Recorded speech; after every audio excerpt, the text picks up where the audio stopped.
chaos, this is Brandi and welcome back to Astro Tarot Research or Astrology Research, depending on which channel you're watching this on. I wanted to come on quickly and talk about the transit of Saturn into Shatabisha, and I hope I'm saying that right. I've really been working on my pronunciation of nakshatras and everything.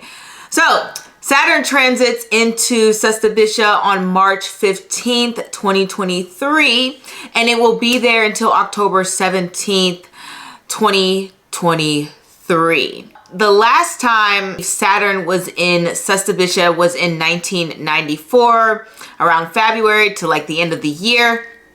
And there was a lot of things happening. So before we jump into that, I do want to remind you to like, comment, and subscribe. And don't forget to follow me on Instagram at Astro_Tarot Research, or you can follow me on TikTok where you can just learn more about me and my personal life. I vlog and sometimes I do food reviews and all that jazz. Sometimes I just give you like an update on what's going on in my life and do some random rambling. So if you're interested in getting to know me on a personal note, you can follow me on TikTok, and all the links to that will be below.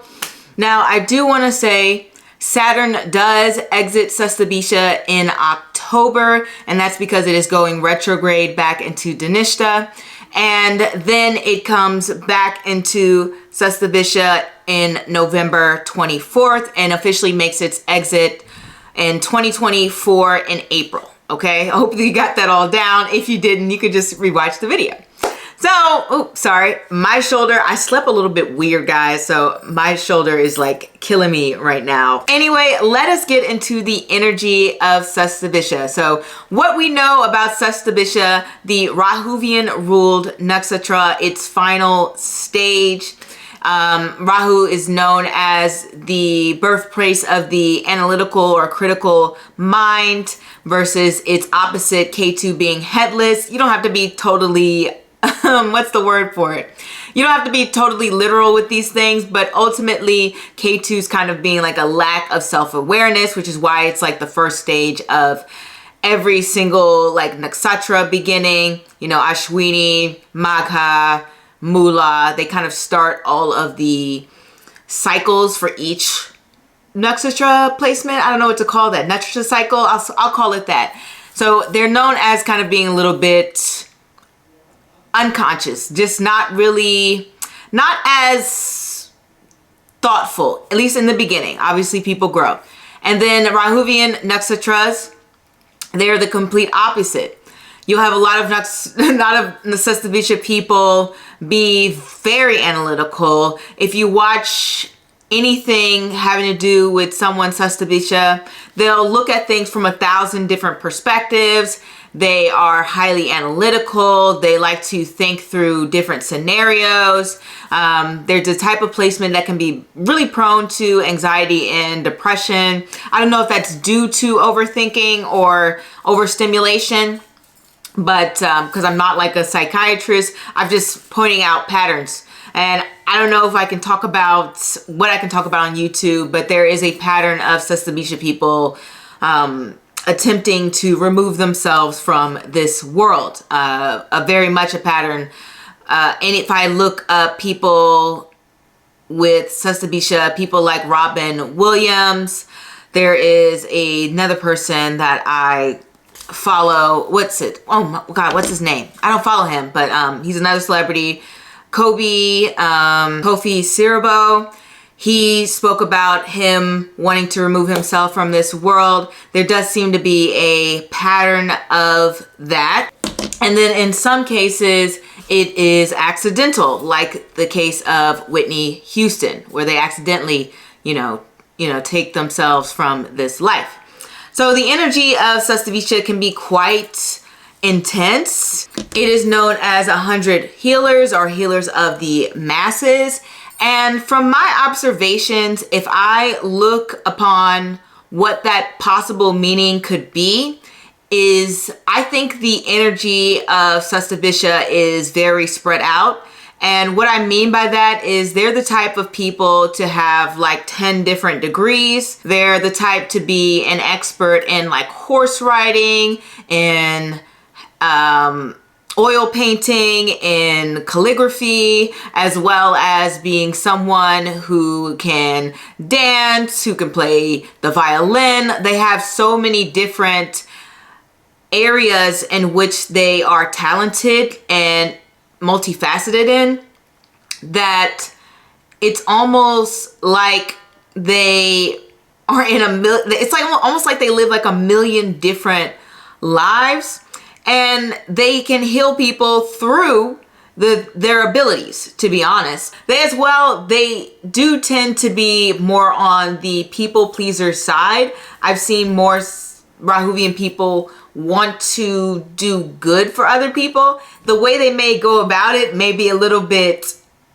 what's the word? They may have a very strong, don't like mess with me demeanor, but ultimately they are people who do like to help others. At least from my observations, they like to be able to fix other people's problems, or if they wrong them, they would like to be able to help them in some way. You know, obviously everyone's different, but that's the overall general feel that I have encountered with Shatabisha. Their ability to be very, very creative and innovative and intelligent and have this kind of Renaissance persona, to be the ultimate illusionist, to be forward thinkers, to be very much people who are almost, I don't want to say magicians, but they can, illusionist is probably better.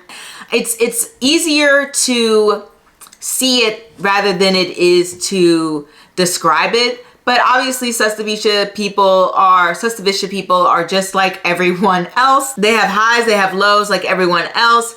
And they're just human at the end of the day, though sometimes because of their unique abilities or their intellect, it seems like they may be from a different planet or beyond. The reason I'm telling you these things about Shatabisha is because this is the energy that we are coming into when we have Saturn going through its nakshatra. When Saturn goes through Shatabisha, or when Saturn goes through any nakshatra, it wants to bring that nakshatra to its higher level. It wants to refine it.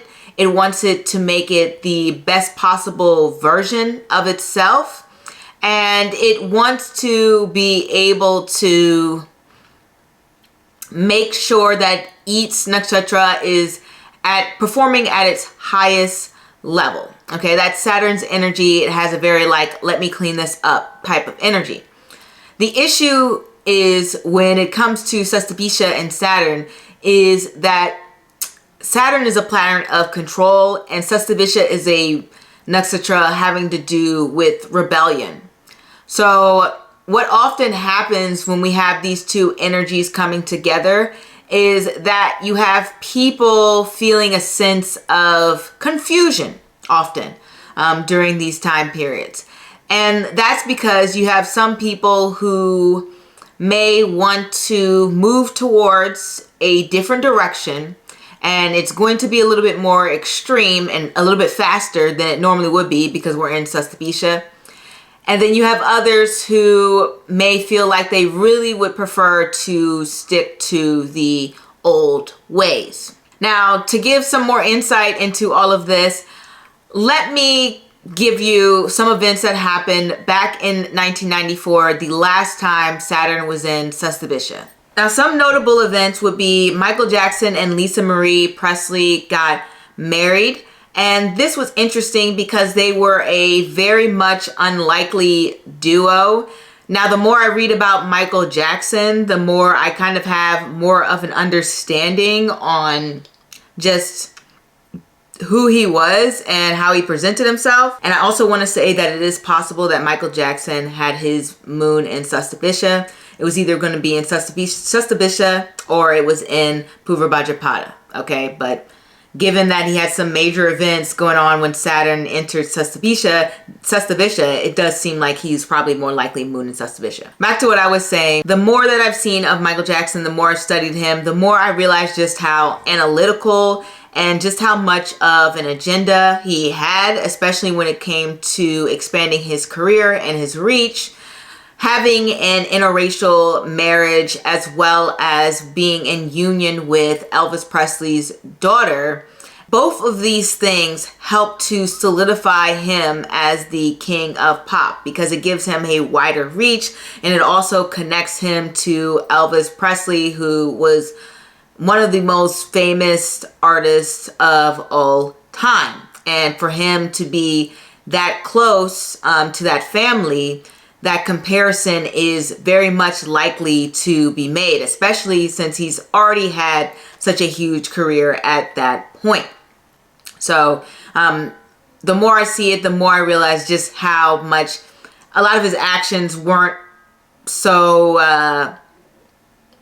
what's the word? Free. I don't know. They weren't so like laissez-faire and just thoughtless. Okay. So that's what I want to put out there. And the reason I bring this up is because we could be entering a time period where you see people maybe being a little bit more analytical about who they choose in the dating market.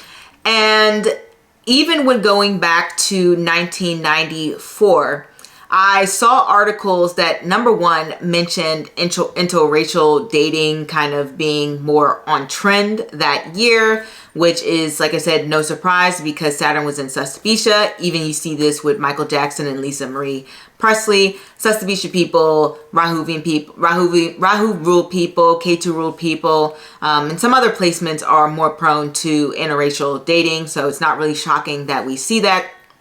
Second, that I saw with 1994, and there was a mention of this longing for the rules of 80s dating, that being this kind of like, let's get dinner, let's go to the movies, you know, things like that, like very kind of like meet you at your front door, drop you off at your front door, get in my car, we'll go to the movies, we'll go to dinner, and we'll go back. And you had this nostalgia for that type of dating. And one of the complaints that I saw through a particular article is that people were complaining that there didn't seem to be that same sort of rigidness when it came to dating. And things got a little bit more confusing for them because they had to find their own way, which is very much Shatabisha. Trying to get a new feel for things, trying to experiment and put themselves out there in a different way. And this was also the year in which we had the first online dating website go up. Match.com went on the next year when Saturn was in Purva Bhajapada, but this year was the first year of the first online dating site. If I can remember the name, I think it's kiss.com was the name of it. This was also a time in which you had a lot of like infomercials when it came to like dating. So it was like weird. Like they'd have TV shows of people kind of like dancing and partying, and they'd be like, hey, I'm Jill. Like I work in da-da-da-da and I like to party and I'm here to get to know you and call this number. And you can have people call in and it would, you know, obviously they charge you by the minute. Okay.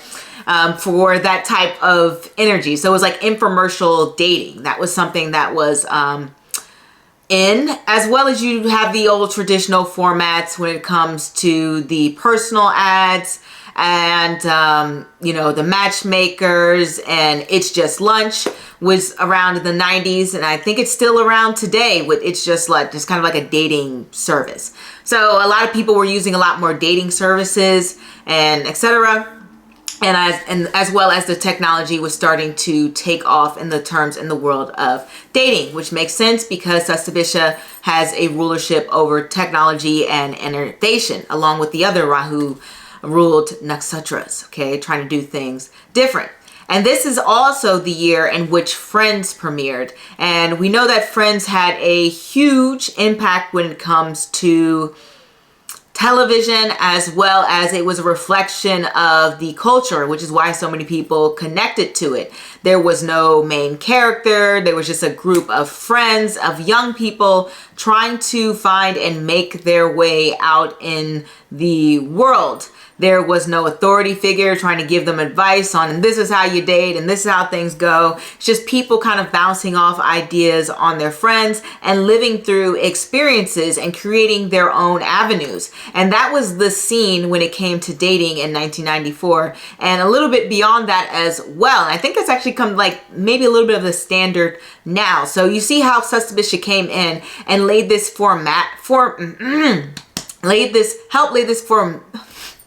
You see how Shatabisha came in and helped lay this foundation when it comes to the social aspect of forming relationships, dating, and going out there and finding your way and who you are in the world, what you like, what you don't like, experimenting. No more, this is how things are done in this way, and this is the avenue you need to take, and you need to have the white picket fence, you need to have the kids, you need to get pregnant by this date, and da-da-da-da. That was not the energy of the 90s back then. There was a lot more risk being taken in terms of what people were willing to do and how they were willing to present themselves and put themselves out there in the world. And so that's something that you can probably expect this time, that there's going to be some new innovations when it comes to the dating sphere. Right now, online dating is a little bit more of the norm. Like, it's funny because back then, obviously meeting in person is the norm, but nowadays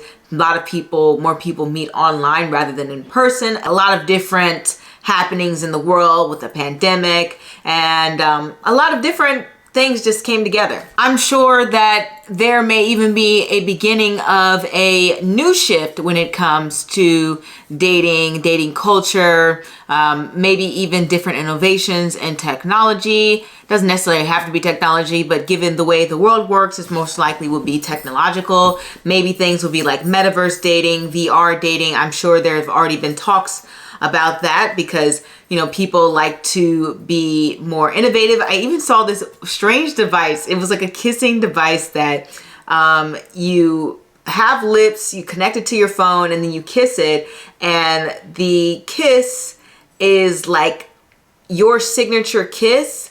And if you have a partner who is like long distance and they have the same device, they can feel your kiss like it's their kiss. I'll insert the pic or video, whatever, but it was strange to me, little uncanny valley, like the article said that was writing about it, and I agree. But you know, that is an innovation technically when it comes to dating and technology, even if it is a little bit unusual. I'm not sure how many people actually use that, but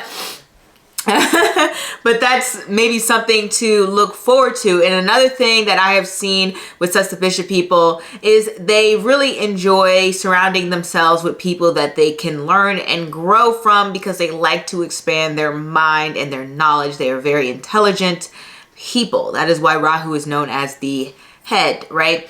So, so if they can grow and learn from someone, they will be super ecstatic. And so you may find a lot of people, as I mentioned before, that's one of the reasons why you see like a rise in interracial dating when it comes to Shatabisha transits.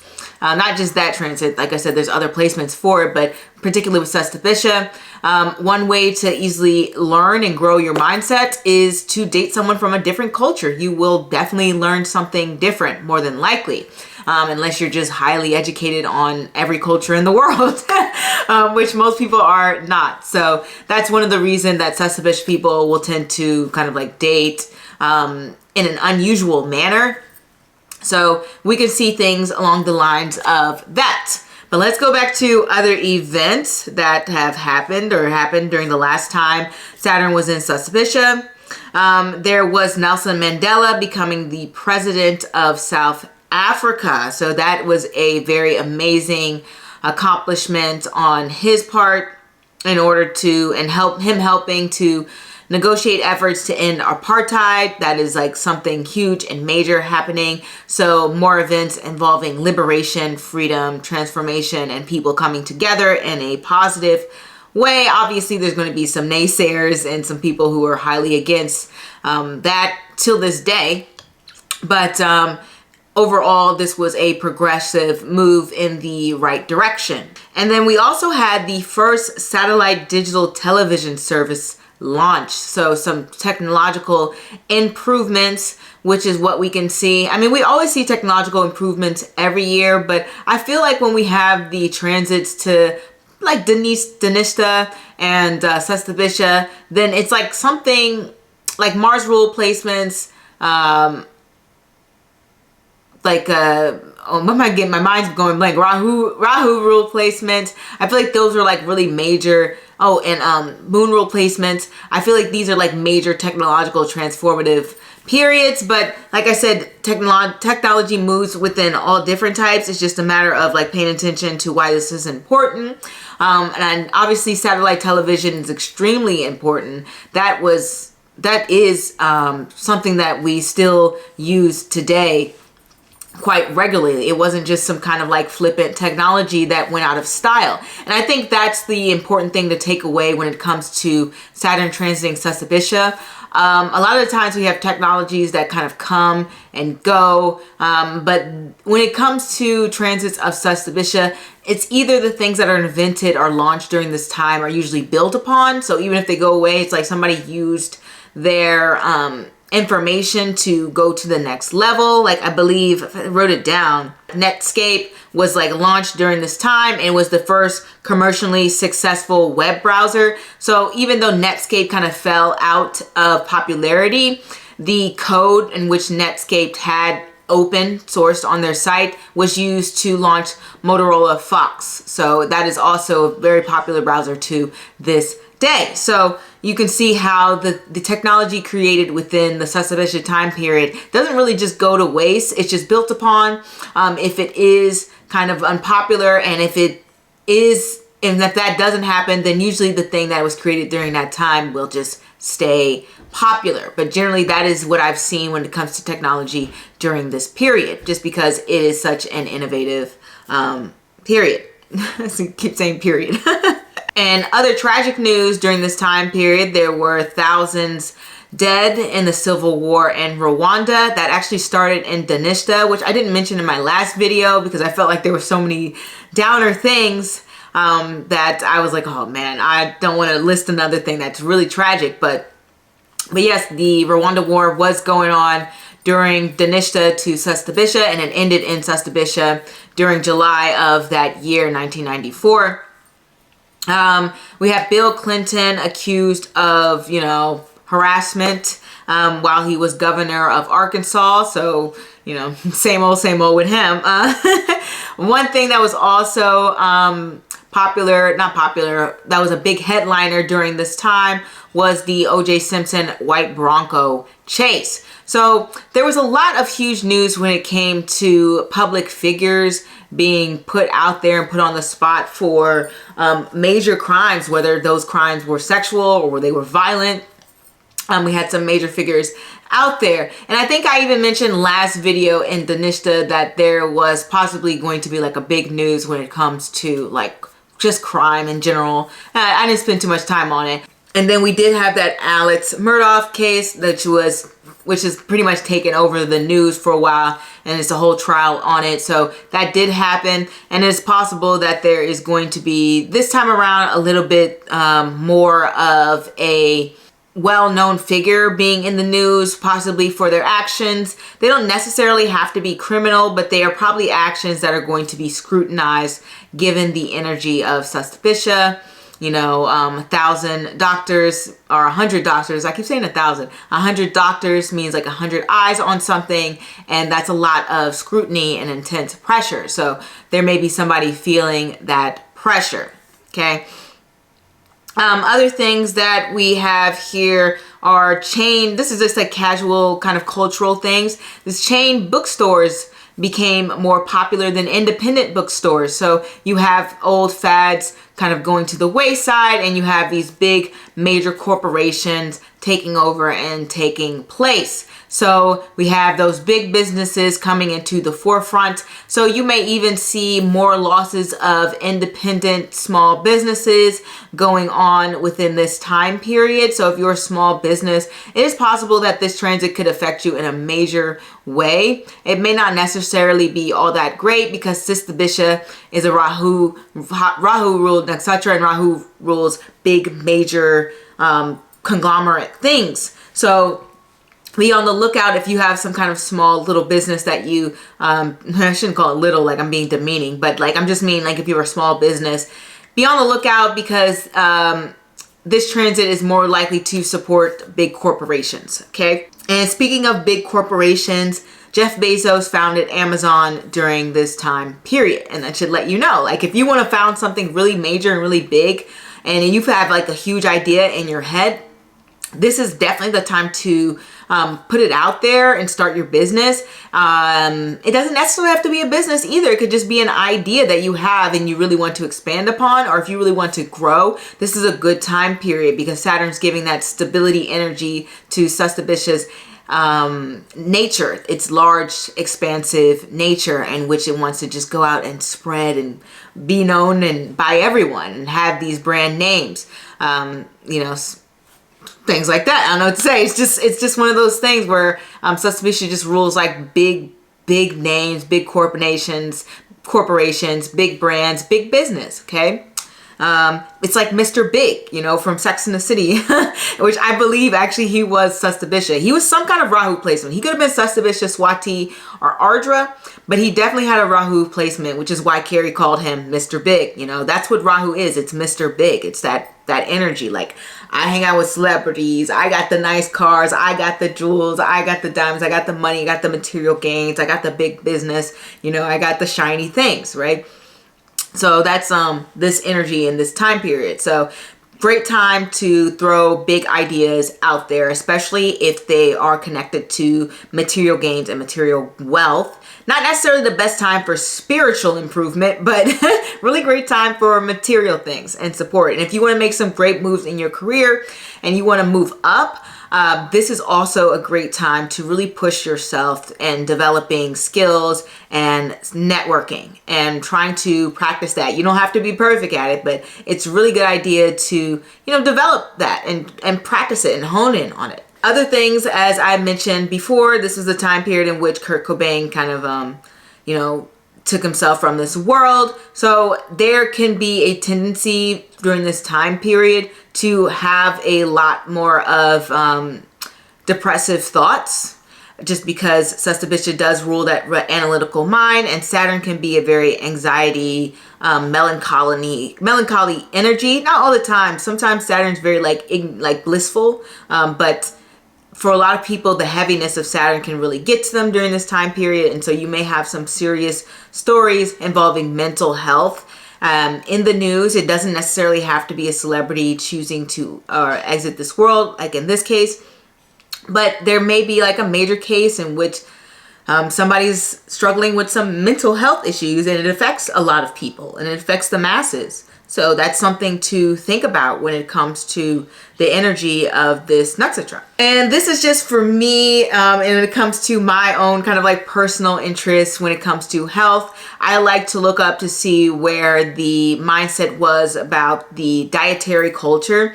So in 1994, the food trend was low fat, and this is important because the low-fat food trend that was started in 1994 actually affects us to this day. People who started going for this low-fat agenda that was being pushed in the media ended up consuming foods that actually were high in sugar. This is how the whole dietary shift change. So before this in 1994, I believe, I think the population, like 17% of the population was probably obese. And you can see how that swiftly changed after this date, just because of that shift from low-fat foods. And because we had low-fat foods, you needed something in the foods to create flavor. Because if you don't know anything about cooking, fat is flavor. That's why you have a lot of things cooked with oils, you know, different fats, duck fat, beef fat, cow fat, like a lot of things are cooked in fats because it brings it that flavor to it and that taste. But because we're removing the fats from it, you have to insert sugar to take place and give people that sense of high and enjoyment and pleasure that they get from food. And this does connect to Rahu's energy overall, but let me finish what I'm going to say first.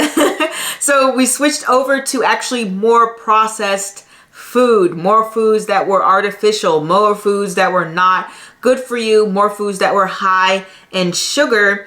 And there was even certain things like, you know, margarine, which was taking the place over butter because butter was seen as just this natural fat, and margarine is this more artificial substance that's made to be a replacement for butter. But actually margarine is actually worse for you rather than consuming just natural butter. So you see this shift towards foods on the foods like cola, foods like margarine, foods like whole milk, which isn't necessarily bad actually. Having more added sugar, having more breads, ground beef. These were the things, the popular food items that I looked up when I looked in 1994. And it's very alarming because when I looked up the added sugar consumption, it's actually the same today as it is in 1994. So something about the year 1994 had this shift in our culture food-wise to more of a Rahu-based food diet. And if you don't know, Rahu rules all things that are artificial, unfortunately, or things that are kind of like pleasurable, okay? Because Rahu is the, I don't know what to call it. It just kind of represents immersing yourself in the physical world, including things of pleasure. It's things that you enjoy, things that you can kind of like soak and just lay your head into and just be like, oh, thank you for this bubble bath, you know, thank you for these luxury items, thank you for this delicious cake. Like, they're things that you enjoy and you feel good about and you take pleasure in, and you have joy and happiness. And how many times can I say joy? But there's things that you feel good about, right? And so sugar is one of those things that make people feel good. It gives you a dopamine hit. Even if you don't necessarily know an item has sugar in it, it will still give you that hit that will cause you to basically form an addiction to it. That's why so many products of today have sugar, even if the product is savory, even if the product you wouldn't think anything of it. Like, you might be like, oh, this is a vinaigrette, which you would not expect put sugar in a vinaigrette. But if you look on the back of the label, you're probably going to see a bunch of sugar in it. And that's because it keeps you addicted and it keeps you hooked on that substance. I'm not trying to preach to people right now. I'm just trying to give you like the facts, okay? So I don't want people to be like, oh my God, she's preaching to us about diets. Like, I don't really care what you guys eat or what you put in your bodies. It's your body, right? But I do want to relay that information because it relates to Rahu. So when I look at Rahu people, one of the main things that I see them like to eat is a lot of processed food, a lot of artificial food, as well as they do enjoy seafood. I don't know why, but Rahu people really like seafood. And then not only that, but Rahu people are very, very particular about what they eat. So in your mind, you may think Rahu means innovation, new, experimental. Yes, to some degree. But when it comes to certain things, and one of those things being food, they are very, very particular about it. They're very much like, what did you just put on that? What is that thing? I've never heard of that. Where are you getting this weird food from? Like, they're very much green eggs and ham, which is funny because Dr. Seuss has his son in Saturn, right? So they're like, I do not like green eggs and ham. I do not like them Sam. I am, even though they've never tried it before. But it's just how it is when it comes to Rahu people. I'm sure if I looked it up, I could probably figure out why. Maybe because they've had so many different bad experiences with things, but I don't know what it is.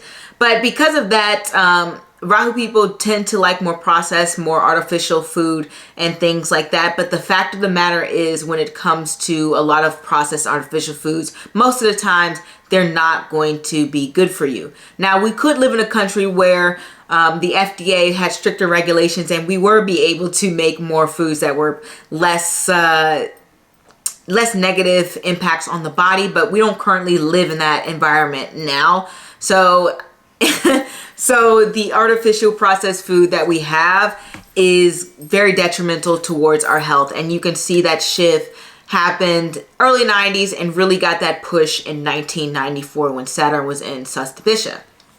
So that's something to look out, where we can see possibly this time there may even be more of a push in the direction of things possibly getting worse. And I don't mean to sound negative. The only reason I say this is because we have recently had this transit of Rahu and Barney.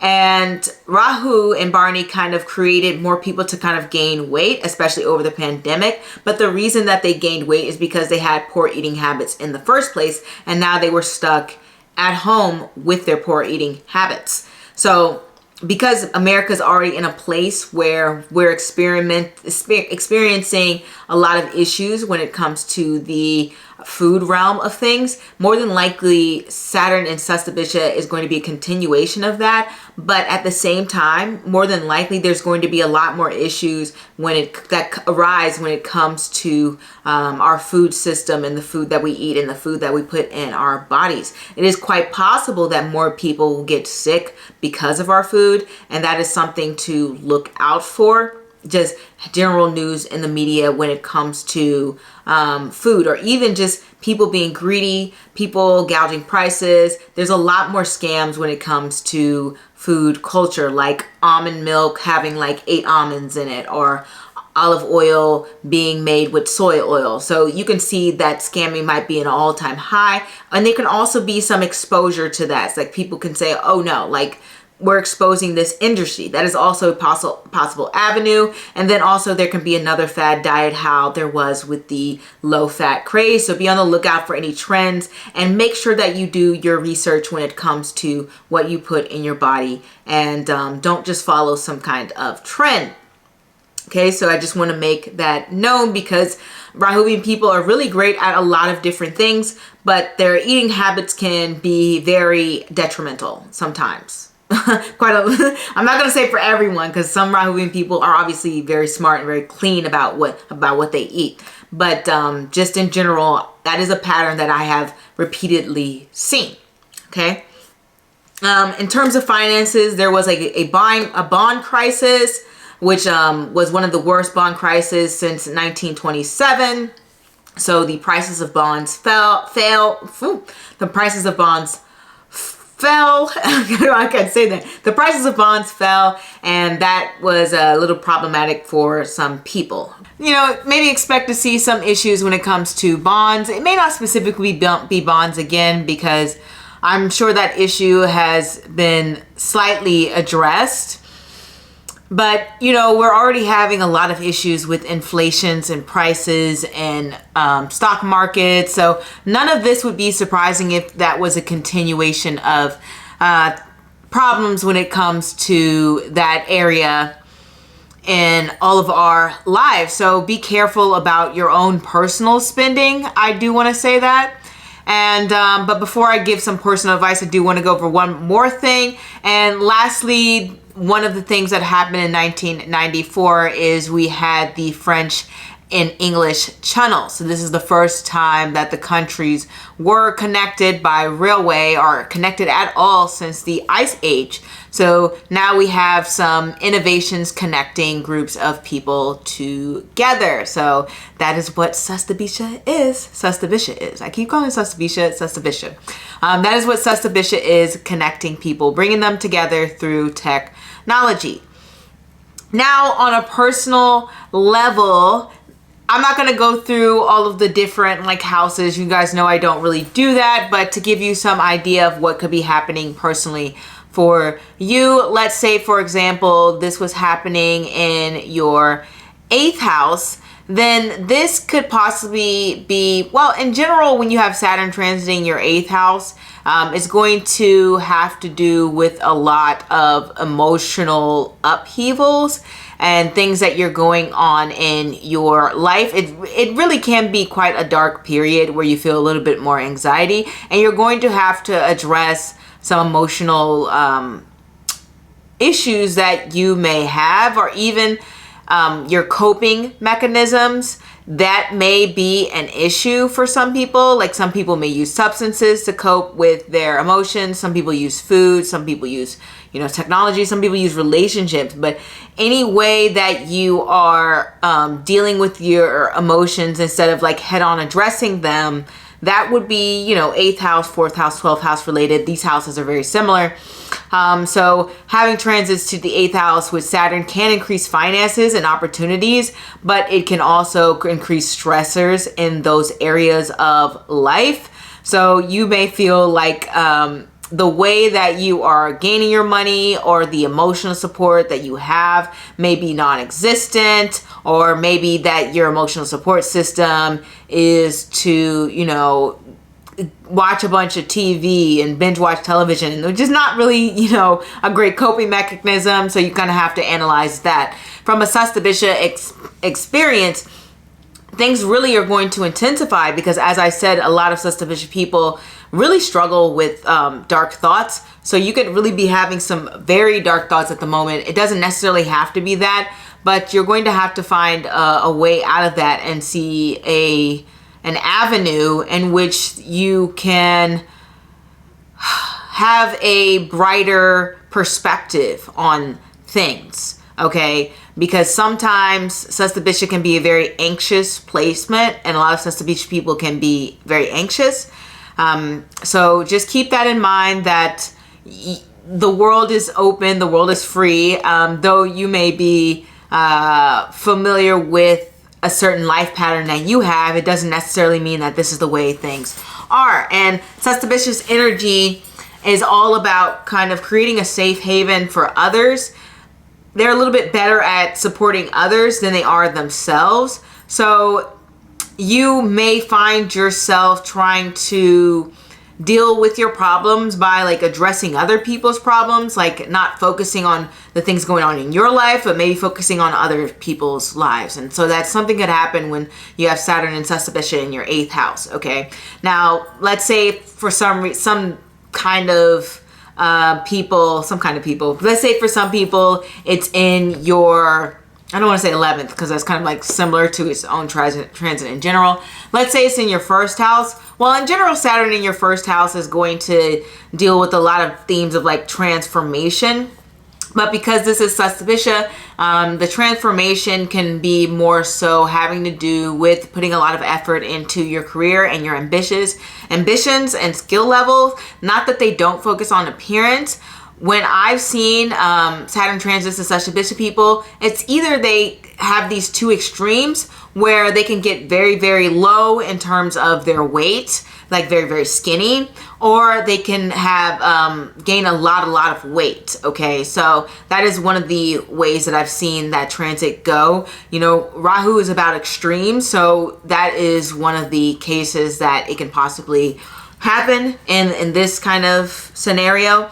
In Shatabisha too, like I said, it does kind of rise the anxiety levels, and Saturn in the 1st house in general is a rise of anxiety. And then you do have the worrying about kind of like your goals in your future a lot more, like certain placements.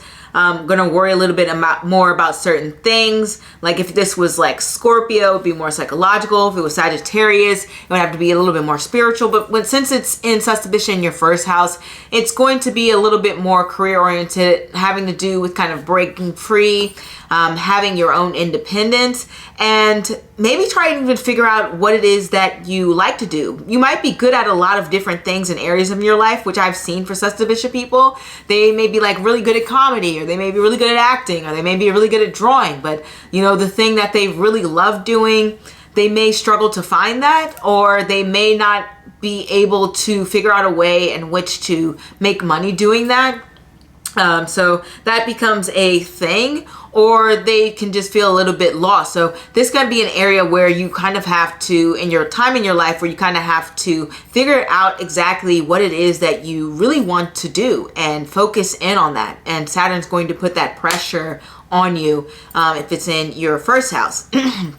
Now, if I just want to speak to everyone, then this really does become about not only just finding out a way to create more avenues of happiness in your life, and not just kind of subjecting yourself to overanalyzing every situation, but trying to find balance within yourself, because Shatabisha can be that placement that really wants to go full speed ahead. Not that they aren't, not that they don't think things through. They definitely think things through, but they don't like to sit and wait and have things come to them. They like to create an avenue. They like to create a path. If there's not a way to do something, they'll make it. So this can be a time in your life where you have to really think about what it is that you want. And if you can't go the traditional route, you're going to have to think of a new avenue to go about it. How many times can I say avenue? But it's the only word that I know to best describe the situation, because Shatabisha is about creating your own lane and being very creative about how you do something and following your own gut instinct. Okay, so maybe you're going to have to throw a lot of arrows out there and then see what lands. That's going to have to be the way, but you can't continue doing things the same way that you always do. Shatabisha will not allow that for the next, well, I guess until, what was it, October? Until October, you're going to have to switch it up. So, and figure out a way in which you can get to the path that you want to get to, depending on what house that's into. Like I said, with the 8th house, it's going to be have to do a little bit more emotional stability and having a maybe spiritual reckoning. In the 1st house, as I mentioned before, it's going to have to do with, you know, finding your path in life and discovering more about who you are. You know, something like the 4th house is going to have to deal with discovering who you are through your lineage and what that means for you in particular. So things like that, and maybe even breaking away from tradition. That's very common for Shatabisha. So it really does become about trying to figure out who you are, how you can support yourself in these areas, how you can find your own way, how you can create your own legacy or path or influence, and you know, a lot of different things. This can apply to so many different areas. Like if it's your 3rd house, let's say, you know, you're finding your own voice. If it's your 2nd house, you know, that's relates to like money and etc.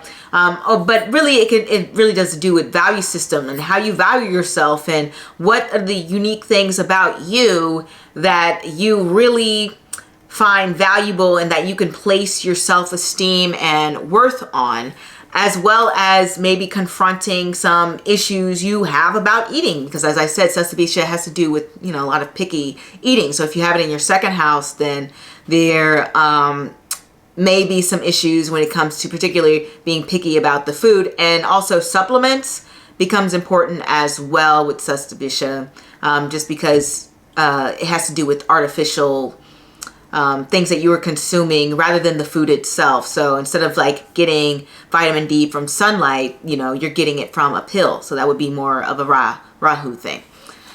Versus also in the 5th house, that could also mean like you're trying to find your own creative voice or creative path, or even just experimenting in your dating life in a way that's more radical. But this is all that I have for you guys. And I really do hope to see you next time. This is the time period in which you are to be experimenting and trying new things and getting yourself out there and just any way that you can, in little ways, big ways, ideally big ways, because this is a Rahu placement. But that is what I have for you now, and I will see you next time. I got to get back to editing my moon rule study, which I'm right in the middle of. So I'll see you next time. Au revoir.